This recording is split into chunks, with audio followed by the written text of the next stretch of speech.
Sejak kebelakangan ini, ramai yang mengaku sebagai Imam Mahdi.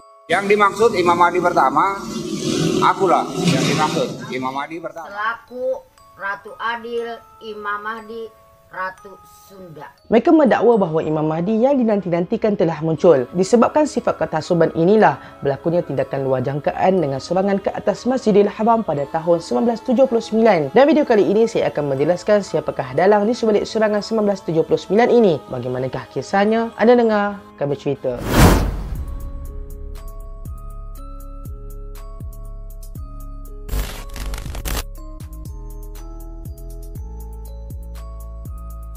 Assalamualaikum sahabat semua. Bagi yang pertama kali datang ke channel ini, saya Fakri. Dan bagi yang dah subscribe, saya ucapkan terima kasih. Sahabat semua, kita sebagai umat Islam mempercayai akan munculnya Imam Mahdi di akhir zaman melalui sabdaan baginda SAW yang akan memimpin umat Islam ke jalan yang benar. Adapun bilakah kemunculannya tidak dinyatakan secara jelas dan masih menjadi perbincangan di kalangan para alim ulama. Namun, terdapat segelintir umat Islam yang terlalu gopoh dalam mencari Imam Mahdi sehingga munculnya individu yang tidak bertanggungjawab yang beraninya menzahirkan diri mereka sebagai Imam Mahdi. Tragedi hitam melibatkan serangan Imam Mahdi palsu di Masjidil Haram pada 20 November 1979 meninggalkan kesan yang mendalam dalam hati umat Islam. Untuk makluman semua, serangan ini telah diketuai oleh seorang lelaki bernama Juhaiman bin Muhammad bin Saif Al-Utaibi. Ini bermula apabila beliau telah bermimpi bahawa abang iparnya Muhammad Abdullah Al-Qahtani telah dilantik menjadi Imam Mahdi, dan beranya serangan ini akibat ketidakpuashatian Juhaiman terhadap pemerintahan Arab Saudi yang dianggap beliau sebagai korup kerana mengikuti jari tunjuk orang barat serta mahu agar keluarga di Raja As-Saud digulingkan daripada kekuasaannya. Latar belakang Juhaiman ini bukanlah orang biasa-biasa. Dia ini merupakan seorang pegawai tentera kebangsaan Arab Saudi yang telah berkhidmat selama 18 tahun sebelum beliau mengundurkan diri untuk mendalami ilmu agama. Dan antara ulama yang menjadi guru beliau ialah Syekh Abdul Aziz bin Baz yang pada ketika itu memegang jawatan sebagai ketua Majlis Ulama Arab Saudi. Asbab akhlak dan tingkah laku yang baik yang ditunjukkan oleh Juhaiman, akhirnya beliau ini diberikan kepercayaan dalam menguruskan satu organisasi dakwah iaitu Al-Jamaah As-Salafiyah Al-Muhtasibah atau lebih dikenali sebagai gerakan JSM yang telah mendapat kepercayaan dan pengiktirafan oleh ulama-ulama Arab Saudi pada masa itu. Namun lama kelamaan ideologi yang dibawa oleh Juhaiman berubah menjadi lebih radikal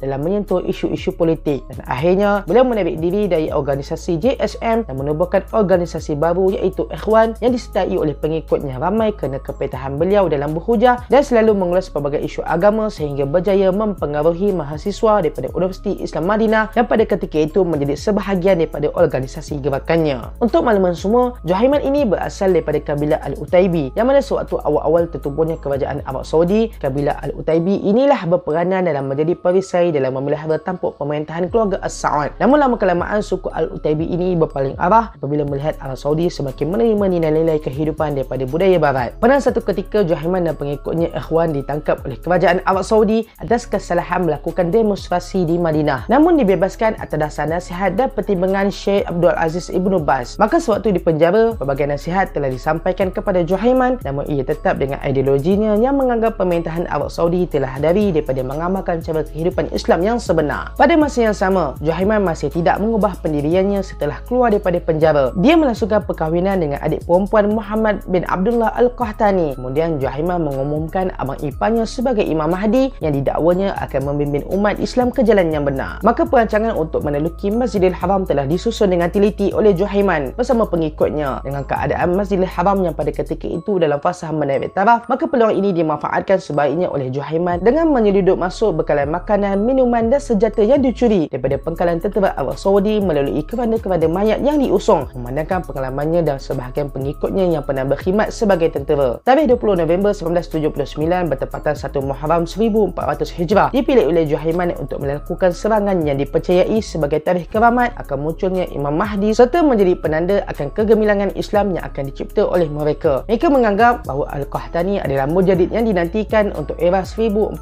Hijrah. Ini berdasarkan hadis yang disalahfahami oleh Juhaiman sendiri daripada Abu Hurairah radhiyallahu an bahawasanya Nabi Muhammad SAW bersabda, sesungguhnya Allah Subhanahu wa taala mengutuskan untuk umat ini setiap 100 tahun orang-orang yang akan memperbaharui agama ini daripada segala segala penyimpangan. Hakikatnya, Masjidil Haram merupakan tanah haram yang dilarang untuk berperang. Termasuklah bulan Muharram diharamkan melakukan pertumpahan darah kerana ia merupakan bulan yang dimuliakan dalam Islam. Maka pada pagi subuh, selepas selesainya umat Islam menunaikan subuh di Masjidil Haram yang pada ketika itu dipimpin oleh Syekh Muhammad Al-Subayil, maka dengan pantasnya Juhaiman mengambil alih pembesar suara Masjidil Haram dan dengan lantangnya melaungkan bahawa Imam Mahdi yang dinanti telah muncul di kota Mekah. Dan pelbagai lagi ugutan yang dilontarkan oleh Juhaiman, iaitu memaksa umat Islam agar berbai'ah kepada Muhammad Al-Qahtani dan mendesak agar keluarga As-Sa'ud mesti diturunkan menjadi pegawai starter pemerintahan Arab Saudi. Sebelum kepungan di Masjidil Haram dilakukan, Juhaiman dan pengikutnya telah mengunci kesemua pintu yang menjadi laluan jemaah, mengorbankan 2 nyawa anggota polis yang menjaga kawasan Masjidil Haram serta menjadikan ribuan jemaah yang hadir sebagai tebusan mereka. Beberapa pengikut Juhaiman telah diletakkan di setiap menara masjid berbekalkan senjata, menyukarkan lagi pihak tentera Arab Saudi bagi menyelinap masuk ke dalam Masjidil Haram. Disebabkan kedegilan Juhaiman yang tidak mahu memberi kerjasama dengan pemerintah Arab Saudi, maka ramailah nyawa yang tidak berdosa telah menjadi tabuhan. Maka timbulnya perselisihan di kalangan masyarakat pada ketika itu akan penggunaan senjata api di kawasan Masjidil Haram. Pada awalnya, Majlis Ulama Arab Saudi menghalang penggunaan senjata api yang beralasan bahawa ia akan mencemarkan kemuliaan dan kesucian Kaabah. Namun akhirnya, Ketua Majlis Ulama Arab Saudi yang dipimpin oleh Guru Juhaiman sendiri, iaitu Syekh Abdul Aziz bin Baz, telah mengeluarkan fatwa dengan membenarkan kerajaan Arab Saudi melakukan tindakan mempertahankan Masjidil Haram dengan apa cara sekalipun, dengan katanya, tiada kumpulan yang sanggup melakukan jenayah seperti ini melainkan mereka adalah musuh Baitullah. Tiada syak lagi, serangan ini datang dari golongan yang seolah-olahnya tidak percaya dengan Tuhan. Sahabat semua,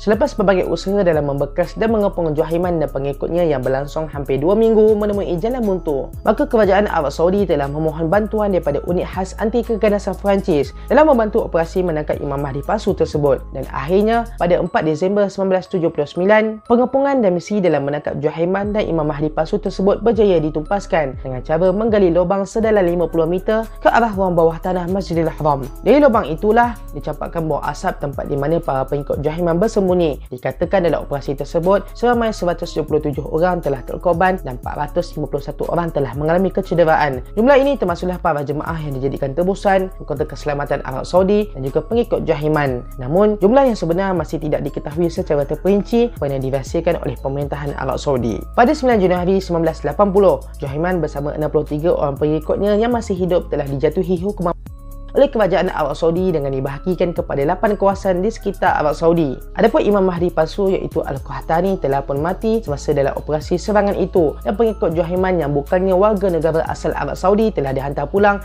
ke negara masing-masing. Sahabat semua, kita sebagai umat Islam mestilah mempercayai bahawa Imam Mahdi adalah di antara rahmat Allah Subhanahu wa taala kepada umat ini yang akan keluar pada akhir zaman. Lalu dia akan menegakkan keadilan dan kebenaran serta menghalang kezaliman dan kejahatan. Allah Subhanahu wa taala akan menabur dengannya panji kebaikan ke atas umat serta menjadi hidayah dan taufik dan memberi petunjuk kepada sekalian manusia. Ianya daripada kalangan ahli bait yang menguatkan agama, menzahirkan keadilan dan diikuti oleh kaum muslimin, dan beliau akan menguasai ke atas kerajaan-kerajaan Islam. Dan namanya serupa dengan Rasulullah SAW, iaitu Muhammad bin Abdullah Al-Alawi Al-Hasani dari zuriat Al-Hasan bin Ali bin Abi Talib radhiyallahu an. Sekiranya tidak berbaki daripada dunia itu, melainkan hanya satu hari, nescaya Allah Subhanahu wa taala akan memanjangkan hari tersebut sehinggalah dia mengutuskan seorang lelaki pada hari tersebut, yang mana lelaki itu dari kalangan aku atau dari ahli baitku, namanya berbetulan dengan namaku dan nama bapanya berbetulan dengan nama bapaku. Dia akan memenuhi bumi dengan penuh adil dan saksama sebagaimana ia bumi dahulunya dipenuhi dengan kezaliman dan kejahatan. Imam Mahdi akan keluar dan menguasai keseluruhan bangsa Arab serta akan memenuhkan bumi dengan keadilan dan saksama. Kekuasaannya juga akan memerintahkan bumi ini selama 7 tahun. Al-Mahdi dariku, dahinya luas dan hidungnya mancung. Dia akan memenuhkan bumi dengan keadilan sebagaimana ia dahulunya dipenuhi dengan kezaliman, dan dia akan menguasai selama 7 tahun. Perlu diketahui bahawa Allah Subhanahu wa taala memberikan keampunan kepada Imam Mahdi dan memberi taufik kepadanya serta Allah memberi ilham dan petunjuk kepadanya, sedangkan dia tidak diberikan perkara tersebut sebelumnya. Namun pada masa ini sahaja, terlalu banyak golongan pembohong yang mendakwa mereka adalah Al-Mahdi. Akhir kata, sama-samalah kita kembali kepada Islam yang sebenar tanpa membuat sebarang dakwaan yang berlebihan yang jelasnya menimbulkan kekeliruan dalam masyarakat. Perbanyakkanlah amalan kita dalam mendekatkan diri kita kepada Allah Subhanahu wa taala. Hakikatnya kelahiran Imam Mahdi merupakan salah satu tanda daripada tanda kiamat besar yang akan berlaku kelak. Maka kepercayaan terhadap kewujudannya adalah sebagaimana keimanan kita terhadap hari kiamat yang akan meningkatkan ketakwaan kita kepada Allah Subhanahu wa taala. Sekian itu saja daripada saya. Sekiranya sahabat merasakan video ini bermanfaat, jangan lupa share. Kita jumpa lagi pada video yang seterusnya. Sekian, Assalamualaikum warahmatullahi wabarakatuh. Anda dengar Kami Cerita.